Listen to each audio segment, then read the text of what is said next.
Ignited Minds Tutorials has recently launched an educational video series on the topic of microorganisms.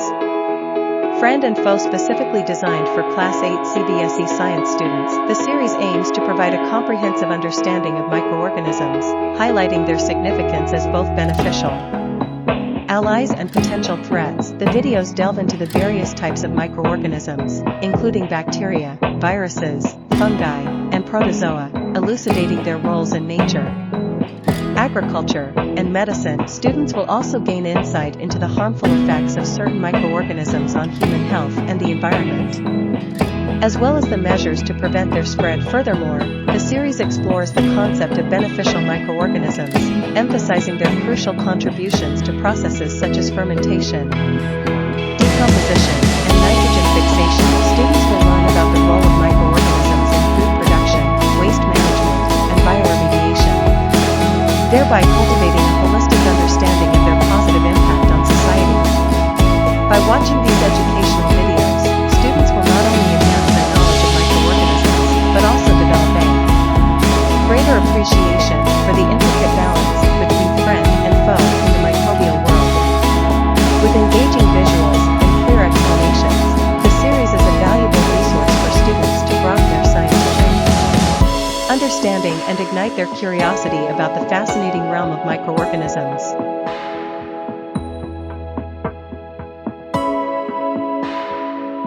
Okay, बच्चा party we are going to start with this new chapter of microorganisms for class 8 CBSE. ठीक है, आपका 8 science में भी है, आपके state board में भी, ठीक है, दूसरे नाम से ही चैप्टर. खैर, यहाँ पे हम माइक्रो ऑर्गेनिजम्स की बात करते हैं. व्हाट आर माइक्रो ऑर्गेनिजम्स बच्चा party? What are micro organisms? Organisms that can be that we cannot see with our naked eye. आप अभी सांस ले रहे हैं, ठीक है, आपके सांस में लाखों करोड़ों बैक्टीरियाज आपके नाक के अंदर जा रहे हैं, आपको मालूम नहीं है. आप जो पानी पीते हैं उसमें भी हजारों माइक्रो ऑर्गेनिजम्स आपके अंदर जा रहे हैं. आप जो फूड कंज्यूम कर रहे हैं उसमें भी. तो हर रोज हर पल आपके अंदर हजारों की तादाद में माइक्रो ऑर्गेनिजम्स जा रहे हैं. कुछ अच्छे होते हैं, कुछ बुरे होते हैं, लेकिन हमारा बॉडी अभी इम्यून हो जाता है धीरे धीरे. ठीक है, तो माइक्रो ऑर्गेनिजम्स क्या है? देयर आर, जो ये चैप्टर का नाम है वो है फ्रेंड एंड फो. ठीक है, फ्रेंड एंड फो मतलब कुछ माइक्रो ऑर्गेनिजम्स हमारे लिए अच्छे होते हैं. कैसे? जैसे आपने भाई साहब अगर दूध रख दिया गर्म करके और उसमें थोड़ा सा दही मिला दिया तो वो क्या हो जाएगा? पूरा दही बन जाएगा. आपने देखा रहेगा. ये दही क्यों बन गया? कैसे बन गया? क्या मैजिक हो गया? तो आपने दूध को गर्म करके रखा, आपने देखा रहेगा मम्मी अगर दही जमाती रहेगी तो थोड़ा सा दही का जामुन लेंगे और उसमें डाल देंगे और कुछ ही देर में 6-7 घंटे में वो पूरा दूध का क्या बन जाएगा? दही बन जाएगा. So what magic has happened? ठीक है, द मैजिक इज कि जैसे ही आप यहाँ पे इस पतीले में दूध रखा हुआ है, द मोमेंट यू ऐड दही टू इट, इस दही में एक बैक्टीरिया होता है जिसको हम बोलते हैं लैक्टोबैसिलस एसिडोफिलस. ठीक है, ये जो बैक्टीरिया होता है ये तड़ातड़ भाई साहब पूरे दही में फैल जाएगा. ठीक है, it's going to spread out in the entire. ठीक है, ये पूरे दही में आपका फैल जाएगा. ठीक है, समझ में आ रहा है ये? तो इसको अपन क्या बोलेंगे? This is basically lactobacillus acidophilus और ये पूरा दही बन जाएगा. This will basically form a, ठीक है, एक मिनट. ठीक है, तो आपका भाई साहब यहाँ पे क्या हो रहा है? ये दिस इज बेसिकली आप पूरा फैल जाएगा, ये पूरा बैक्टीरिया फैल जाएगा और ये क्या बन गया भाई साहब? कर्ड बन गया. क्या समझ में आ रहा है ये? ठीक है, तो ये आपका क्या हो गया? यूजफुल बैक्टीरिया हो गया, वरना दूध से दही नहीं बनता था. तो ये आपके लिए क्या हो गया? फ्रेंड बैक्टीरिया हो गया. समझ में आ रहा है? आपको सर्दी हुई, जुकाम हुआ, ये वाले जो बैक्टीरिया वायरसेस की वजह से हो रहे, ये आपके एनिमी बैक्टीरियाज हैं. ठीक है, तो ये आपके फो मतलब होता है आपका एनिमी माइक्रो ऑर्गेनिजम्स है. तो हमारे बहुत सारे एनिमी माइक्रो ऑर्गेनिजम्स होते हैं और हमारे बहुत सारे फ्रेंड वाले माइक्रो ऑर्गेनिजम्स होते हैं. आपका जो इडली बनता है, जलेबी बनता है, बहुत सारे जो आइटम्स हैं वो आपके ईस्ट से बनता है. ईस्ट मतलब एक बैक्टीरिया हो गया. ये ईस्ट क्या है? आपके लिए यूजफुल हो गया भाई साहब, है ना? ये यूजफुल हो गया. तो जलेबी, इडली, बहुत सारे जो आपके स्वादिष्ट खाने आप जो खाते हैं वो एक्चुअली फर्मेंटेशन से बनता है. अल्कोहल भी फर्मेंटेशन से बनता है. सो ये सारा जो आपको दिख रहा है, all these are basically useful bacterias और यूजफुल माइक्रो ऑर्गेनिजम्स. लेकिन साथ ही साथ बहुत सारे हार्मफुल माइक्रो ऑर्गेनिजम्स भी हैं. तो हमारे को दोनों से डील करना पड़ेगा. ठीक है, हार्मफुल माइक्रो ऑर्गेनिजम्स को हम डॉक्टर्स या ट्रीटमेंट से डील करते हैं और यूजफुल माइक्रो ऑर्गेनिजम्स से हम दूसरी चीजें बनाते हैं. ठीक है, okay, let's move ahead people. Okay, introduction to micro organisms. We sir we see several kinds of plants and animals around us, बहुत सारे प्लांट्स एंड एनिमल्स हमको देखने को मिलते हैं, ठीक है। However there are other living organisms around us, तो अलग अलग लिविंग ऑर्गेनिजम्स हमारे आजू बाजू हैं, ठीक है, which we can not see with our eyes alone. So ऐसे ऑर्गेनिजम्स जो हम अपने आंखों से नहीं देख सकते हैं, ठीक है। सो ऑर्गेनिजम्स, ठीक है, organisms which we can not see with our naked eyes, ठीक है, नेकेड आइज से जिसको हम नहीं देख सकते हैं, खाली आंखों से जिसको हम नहीं देख सकते हैं उसको अपन क्या बोलेंगे, these are known as micro organisms. Micro मतलब होता है छोटा, बहुत ही छोटा, जिसको आप माइक्रोस्कोप से देखते हैं, ठीक है। So organisms which are not visible to the naked eye and which can only be seen under a microscope are known as micro organisms, ठीक है। तो ऐसे बहुत सारे ऑर्गेनिजम्स हैं जिसको अपन नेकेड आई से नहीं देख सकते, ठीक है। ये सारे आपके ऑर्गेनिजम्स हैं, bacteria, viruses, different types of, जिसको आप अपने नेकेड आई से नहीं देख सकते हैं, these are known as micro organisms. You might have observed that during rainy season, ठीक है, रेनी सीजन में क्या होगा, मॉइस्ट ब्रेड गेट्स स्पॉइल्ड। आपने अगर ब्रेड को रख दिया होगा अपने थाली में तो आप देखोगे वो खराब हो जाता है अपने आप। कौन कर रहा है इसको खराब, ठीक है। So moist bread gets spoiled and its surface gets covered with greyish white patches. तो आपको देखोगा यहाँ पे दिखेगा कि ग्रेइश व्हाइट पैचेस कवर हो गया उसमें, ठीक है। सो मॉइस्ट ब्रेड, अगर थोड़ा रेनी सीजन में ज्यादा करके सब चीजें भीगी होती हैं, ठीक है। एक चीज याद रखना कि जितनी भी मॉइस्ट कंडीशन होगी उतने ज्यादा माइक्रो ऑर्गेनिजम्स होंगे। The more the conditions are moist the more will be the micro organisms. जितना आपका ह्यूमिडिटी लेवल ज्यादा रहेगा, इसलिए देखो बरसात के सीजन में लोग ज्यादा बीमार पड़ते हैं, ठीक है, क्योंकि बैक्टीरियाज और वायरसेस की तादाद बढ़ जाती है, ठीक है। The more the conditions are moist the more will be the manufacturing of micro organisms, ठीक है। Okay, so moist bread gets spoiled and its surface gets covered with greyish white patches. तो ऐसे ग्रेइश व्हाइट पैचेस मतलब ये खराब हो जाता है, इसको आप कंज्यूम नहीं कर सकते, कंज्यूम करेंगे भी तो आप अस्वस्थ हो जाएंगे, ठीक है। It will cause indigestion. Okay, when these patches are observe through a magnifying glass, आप अगर इसको मैग्नीफाइंग ग्लास से ऑब्जर्व करोगे, we see tiny black rounded structures. ऐसे टाइनी ब्लैक राउंडेड स्ट्रक्चर्स दिखेंगे आपको मैग्नीफाइंग ग्लास में, ठीक है। Okay, water and soil are full of tiny organisms. तो आपके वाटर में और सॉइल में पूरे भर भर के छोटे छोटे माइक्रो ऑर्गेनिजम्स हैं, ठीक है। Both in water and soil you are this is full of tiny micro organisms, though not all of them fall into the category of microbes. सारे के सारे माइक्रोब्स में नहीं आते हैं, ठीक है, बट देन दो not all of them fall into the category of microscope. तो आपका जितने भी वाटर है और सॉइल है इसमें भर भर के टाइनी ऑर्गेनिजम्स हैं, ठीक है। Okay, so if you look into this people, these microorganisms or microbes are so small in size that they cannot be seen with the unaided eye. इतने छोटे होते हैं कि इनको हम भाई साहब बिना कोई इंस्ट्रूमेंट लगाए नहीं देख सकते। We cannot see it with naked eyes, ठीक है। These microorganisms or microbes are so small in size that they cannot be seen with the unaided eye. तो हम इसको नहीं देख सकते हैं with unaided eye, ठीक है। Okay, some of these such as fungus that grows on bread can be seen with a magnifying glass. तो इसको अपन magnifying glass से भी देख सकते हैं, फंगस को अपन मैग्नीफाइंग ग्लास से देख सकते हैं, ठीक है। Others can not be seen without the help of a microscope. बाकी को हम माइक्रोस्कोप के बिना नहीं देख सकते, we can not see them without a microscope, ठीक है। ओके, सो जैसे अगर आप देखोगे यहाँ पे आपके सारे others can not be seen without the help of a microscope. बाकियों को हम विदाउट माइक्रोस्कोप नहीं, फंगस को अपन देख सकते हैं फिर भी, लेकिन बाकियों को हम without the help of a microscope नहीं देख सकते, ठीक है। That is why these are known as micro organisms और माइक्रोब्स, ठीक है। Micro organisms are classified into 4 major groups. इसको नोट करने चाहिए, ठीक है। चलिए नोट कर। Okay, micro organisms can be classified, classified मतलब डिवीजन, ठीक है। They can be classified into 4 major groups. क्या क्या है भाई साहब? दीज ग्रुप्स आर, पहला हो गया आपका बैक्टीरिया, ठीक है।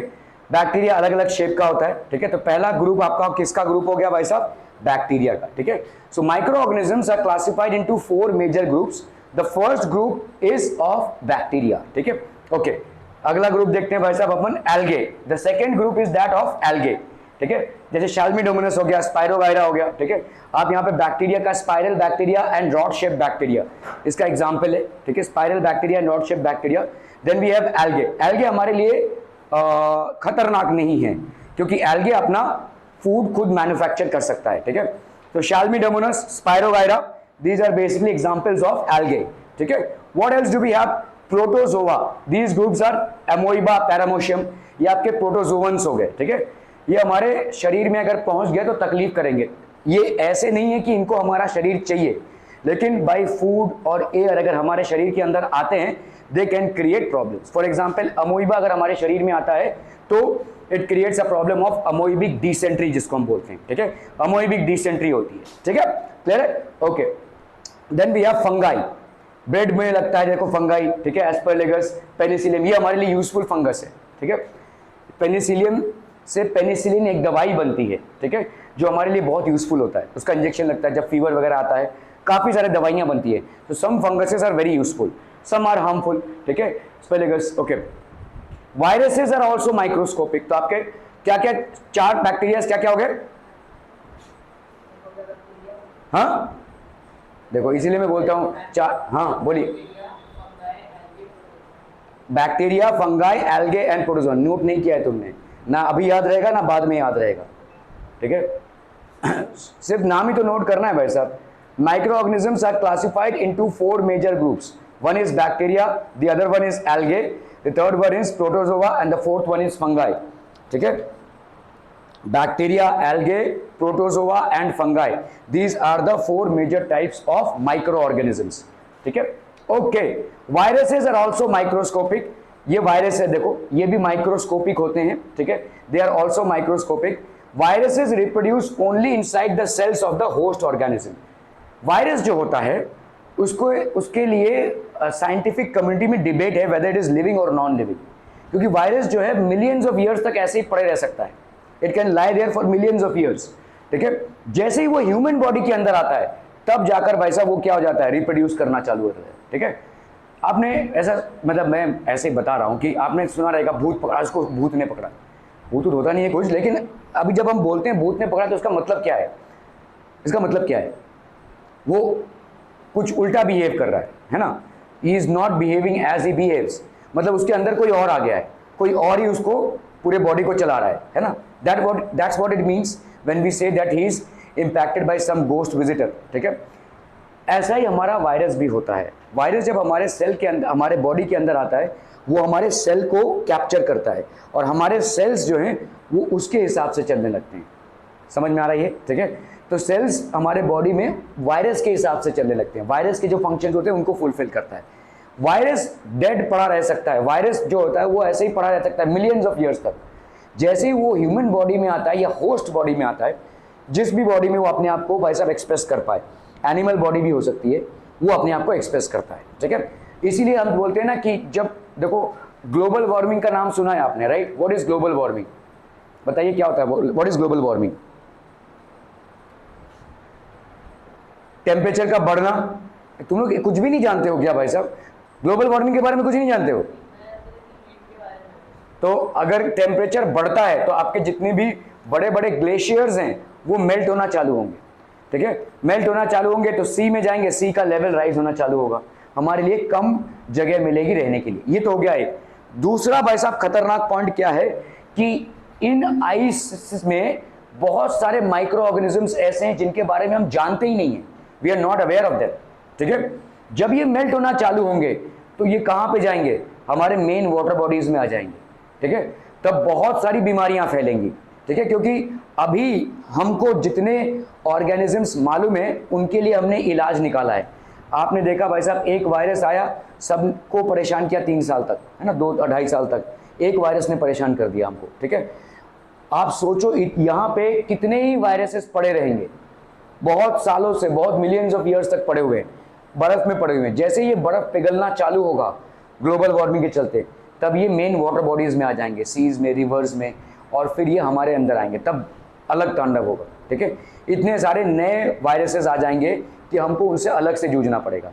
सो apart from the threat of global warming which is already there out of melting ice sheets, ठीक है, which will make the water levels rise, there is also a threat of new microorganisms or viruses which might be lying there dormant for many years and we are not aware of them, and they are going to come into the mainstream and disturb our entire life, ठीक है। तो ये एक बात है।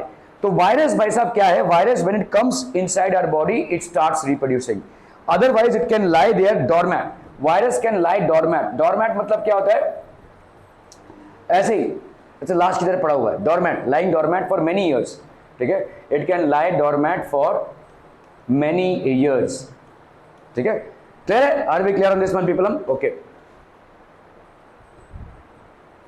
तो ये हो गया भाई साहब आपका वायरस, ठीक है, ये वायरल रेप्लिकेशन हो गया, ठीक है, ये आपका होस्ट सेल हो गया, ठीक है। The host organism may be bacterium, plant और एनिमल। तो होस्ट ऑर्गेनिज्म जो है वो बैक्टीरिया भी हो सकता है, प्लांट भी हो सकता है, या एनिमल भी हो सकता है, ठीक है। ओके, सो बैक्टीरियम अगर आप देखोगे ये प्लांट हो सकता है, ठीक है, और it can be animal as well. Common elements, जो आपके कॉमन एलिमेंट्स होते हैं, जैसे आपका कोल्ड हो गया, इन्फ्लुएंजा हो गया, and coughs are caused by viruses. ज़्यादा करके आपको अगर सर्दी खांसी हुई रहेगी, आप डॉक्टर के पास जाते रहोगे तो डॉक्टर बोलेंगे ना वायरल हुआ है।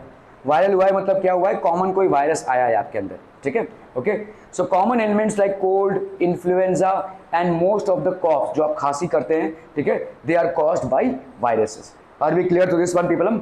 ओके ओके ओके, सो आपका ये सारी जितनी भी चीज़ें हैं they are caused by basically viruses. आपका कोल्ड हो गया, इन्फ्लुएंजा हो गया, they are mostly caused by viruses, ठीक है। तो ऐसे वायरसेस हमारे शरीर में आते हैं। कहाँ से आते हैं? क्योंकि हम तो इनको देख नहीं पाते हैं, ठीक है। आप पानी पी रहे हैं, आप नहीं देख पाएंगे कितने वायरसेस हैं। आप जो सांस ले रहे हैं उसमें आपको नहीं दिखेगा कितने वायरसेस आपके अंदर जा रहे हैं। आपके आजू बाजू अगर कोई छींक रहा है तो ऑब्वियसली बहुत सारे वायरसेस आपके अंदर भी आ जाएंगे, समझ में आ रहा है? कोई खांस रहा है, ये बहुत सारे वायरसेस आपके अंदर आ जाएंगे। हो सकता है आप चल रहे हो रास्ते पे, आपके आजू बाजू किसी ने नहीं छींका है, ये बंदा यहाँ पे छींक कर गया, लेकिन आप जैसे ही यहाँ से गुजरोगे उस जगह पे वायरसेस है, आपको नहीं मालूम है। चलो कोई छींक रहा है तो आप उसको अवॉइड कर सकते हो, है ना, लेकिन आप तो रास्ते में चल रहे हो, कोई आपके पहले 5 मिनट पहले छींक कर गया है, तो छींक कर गया तो वायरसेस अभी भी वहाँ पे हैं, है ना। The moment you cross that place, उसके आपके अंदर वो वायरसेस आ जाएंगे। क्या ये समझ में आ रहा है? ठीक है, so the viruses will enter you. Clear है? Are we clear on this one people? तो आप वायरसेस से बच नहीं सकते, हाँ आप प्रिकॉशंस ले सकते हैं, ठीक है। मास्क पहनो, या जो छींक रहा है या जिसको सर्दी खांसी है उससे थोड़ा दूर रहो, ठीक है।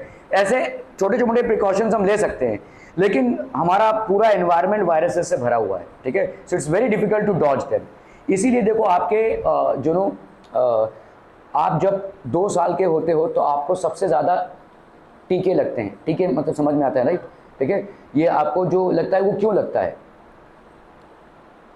आपको? बात, हाँ, बहुत सारे डिजीज हैं जिनका इंजेक्शंस आपको लगता है। तो आपको जब ये टीका लगता है तो एक्चुअली में क्या जा रहा है आपके अंदर? डेड वायरसेस जा रहे हैं, ठीक है। डेड या बहुत वीक वायरसेस को आपके अंदर इंजेक्ट किया जा रहा है, ठीक है। बच्चों के अंदर आप देखोगे, बच्चों का जब टीकाकरण होता है तो उनके बाद उनको फीवर आता है।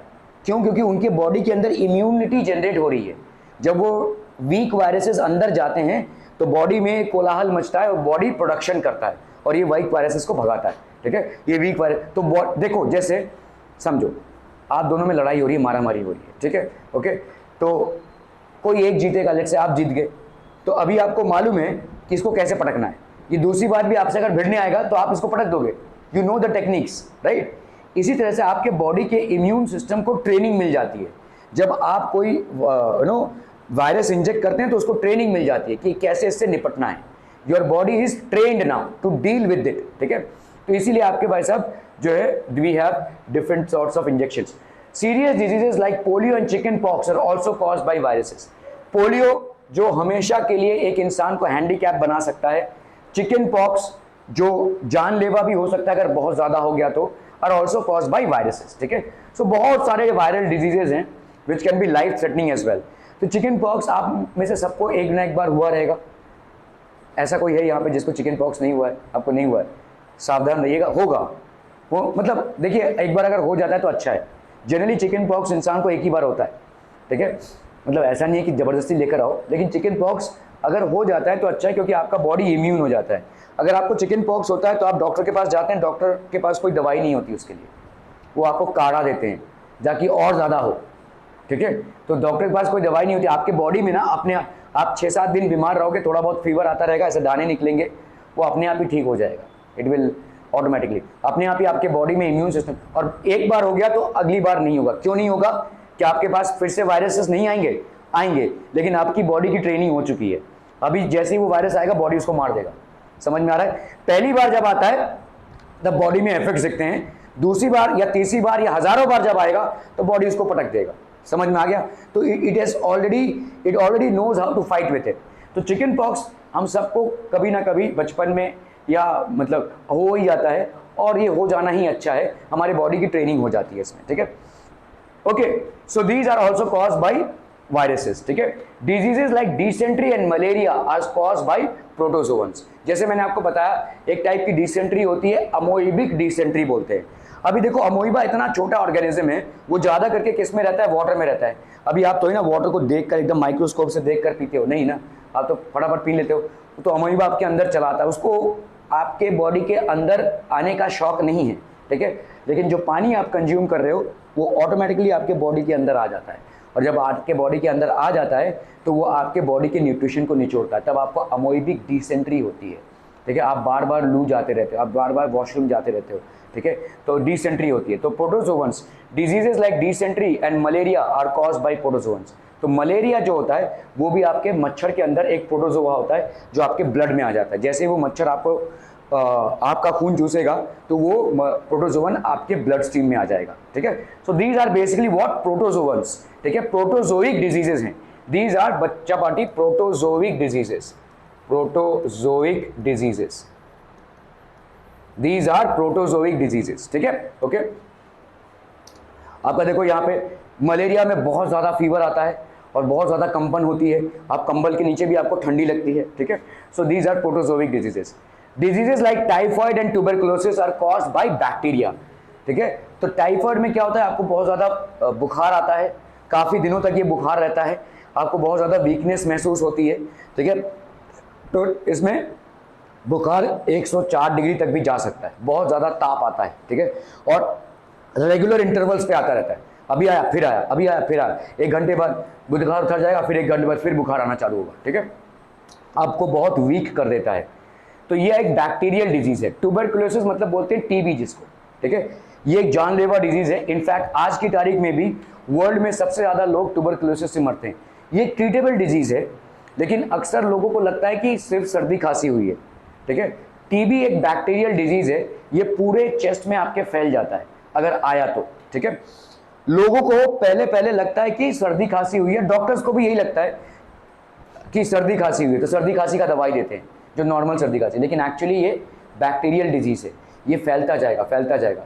तो ट्यूबरकुलोसिस जो है वो एक जानलेवा बीमारी है और काफी लोगों की जानें जाती हैं इससे, ठीक है। All over the world many people tend to lose their lives due to tuberculosis, ठीक है, समझ में आ रहा है ये? Okay, so tuberculosis is caused by bacteria, TB is caused by bacteria, एक बैक्टीरियल डिजीज है, पूरे चेस्ट में ये फैल जाएगा, it is going to basically spread out in the entire chest, ठीक है। और अगर इसका सही टाइम पे इलाज नहीं हुआ तो इंसान मर सकता है। दूसरी बात यह कि बहुत कंटेजियस डिजीज है, अगर फैमिली में किसी एक को हो गया सबको हो जाएगा जनरली, ठीक है, इसीलिए पेशेंट को सेपरेट या क्वारंटाइन रखना पड़ेगा आपको, ठीक है। गवर्नमेंट का एक प्रोग्राम आता है जिसको अपन बोलते हैं डॉट्स, ठीक है, ये डॉट्स का प्रोग्राम के तहत गवर्नमेंट ने टीबी का इलाज फ्री दिया है, ठीक है। अगर किसी को टीबी डिटेक्ट होता है वो किसी भी गवर्नमेंट हॉस्पिटल में जाकर डॉट्स के तहत अपना इलाज फ्रीली करवा सकता है, ठीक है, उसको फ्रीली मेडिसिन मिलेंगे। ये ट्यूबरकुलोसिस का जो ट्रीटमेंट वो 6 महीने तक चलता है, it actually is for 6 months, और उसको बहुत सारे एहतियात बरतने पड़ते हैं, ठीक है, he has to be very careful, okay, ठीक है। तो आपका यहाँ पे ये बैक्टीरिया से होता है। देखो अगर किसी को ना खांसी है और 3 हफ्तों तक खांसी है, 2 हफ्तों से ज़्यादा, देखो नॉर्मल खांसी जनरली 1 हफ्ते तक रहेगी, लेकिन अगर 3 हफ्ते तक खांसी चली रही है और खांसी की इंटेंसिटी बढ़ रही है, खांसी में थोड़ा बहुत खून भी आ रहा है, तो इसका मतलब हो सकता है ट्यूबरकुलोसिस हो और उसका ट्रीटमेंट होना जरूरी है, ठीक है। Okay okay, so where do microorganisms live? तो माइक्रो ऑर्गेनिजम्स आपके क्या हैं? यूनिसेल्युलर हैं, सिंगल सेल्ड हैं, ठीक है, then they are multicellular, many cell. तो माइक्रो ऑर्गेनिज्म 2 टाइप के होते हैं, एक हो गया आपका सिंगल, ठीक है, और unicellular. Micro organisms are of 2 types, one is basically unicellular और single celled and the other one is multi cellular और मेनी सेल, ठीक है, क्लियर है? Okay, bacteria, some algae and protozoa, ये एक ही सेल से बने हुए हैं, इसीलिए अपन इसको क्या बोल रहे हैं? यूनिसेल्युलर, ठीक है। माइक्रो ऑर्गेनिजम्स लाइक बैक्टीरिया, कुछ algaes and protozoans, they are made up of only 1 cell, ठीक है। सो ये आपके बैक्टीरियाज हो गए, ठीक है, then we have algaes and then we have protozoans, ठीक है, देन वी हैव प्रोटोजोअन्स, ठीक है। So these are unicellular. तो आपका क्या हो जाएगा, लिख लीजिए, micro organisms unicellular and multi cellular.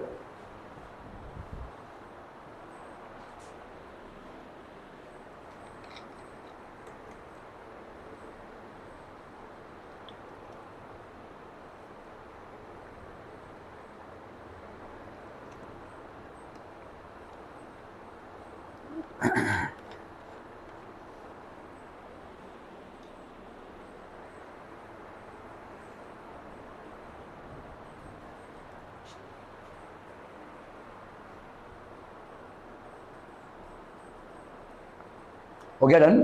So microorganisms are made up of just one cell, which means that they are unicellular, or they can be made up of more than one cells, which means that they are multicellular. So they are either single celled or many celled. ठीक है. तो आपका देखो multicellular में क्या क्या आता है. तो यूनिसेल्युलर में क्या क्या था, bacteria, some algae and protozoa. ये लिख लीजिए भाई साहब. यूनिसेल्युलर में क्या क्या है, bacteria, some algae and protozoans. Bacteria, some algae and protozoans. Now